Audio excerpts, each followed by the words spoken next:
Please take a moment to answer question number 4. What is most likely the author's reason for telling the teacher about all of the things that Winwolf knows?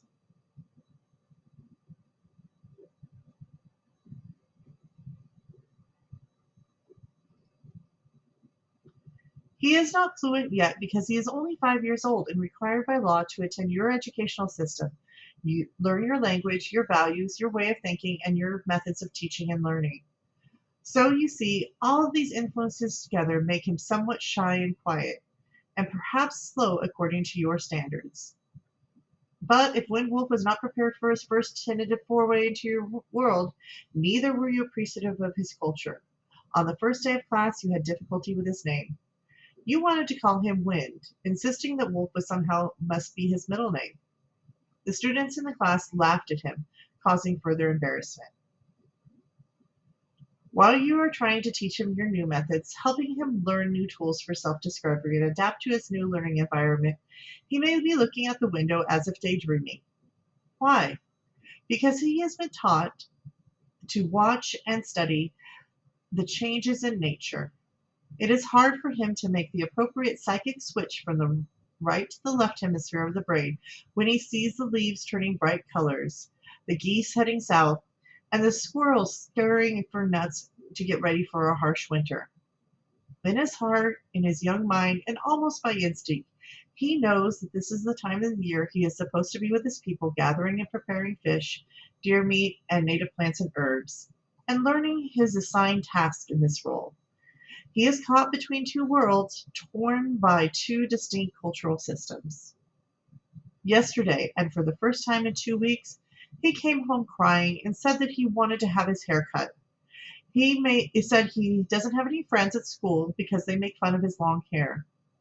I tried to explain to him that in our culture, long hair is a sign of masculinity and balance and a source of power, but he remained adamant in his position. Why is the fact that Winwolf wants to cut his hair significant? Please take a moment to answer that question.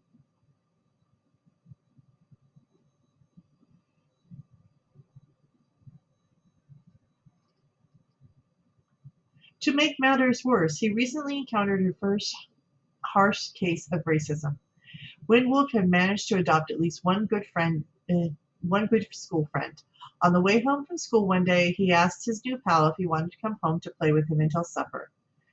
That was okay with Winwolf's mother, who was walking with him. When they got all the way to the little friend's house, the two boys ran inside to ask permission while Winwolf's mother waited. But the other boy's mother lashed out. It is okay if you play with him at school, but we don't allow those kind of people in our house. When my wife asked why not, the other boy's mother answered, because you are Indians and we are white, and I don't want kids growing up with your kind of people. So now my young Indian child does not want to go to school anymore, even though we cut his hair. He feels that he does not belong. He is the only Indian child in your class, and he is well aware of this fact. Instead of being proud of his race, heritage, and culture, he feels ashamed. When he watches television, he asks why the white people hate us so much and always kill our people in the movies and why they take everyone away from us. He asks why the other kids in school are not taught about the power, beauty, and essence of nature or provided with the opportunity to experience the world around them firsthand. He says he hates living in the city and that he misses his Indian cousins and friends. He asks why one young white girl at school who is his friend always tells him, I like you, Winwolf, because you're a good Indian. Now he refuses to sing his native songs, play with his Indian artifacts, learn his language, or participate in sacred ceremonies. When I ask him to go to an urban powwow or help me with the sacred sweat lodge ritual, he says no because that's weird, and he doesn't want his friends at school to think he doesn't believe in God. So, dear teacher, I want to introduce you to my son, Winwolf, who is not really a typical little Indian kid after all. He stems from a long line of hereditary chiefs, medicine men and women, and ceremonial leaders whose accomplishments and unique forms of knowledge are still being studied and recorded in contemporary books. He has 7 different tribal systems flowing through his blood. He is even part white. I want my child to succeed in life and in school.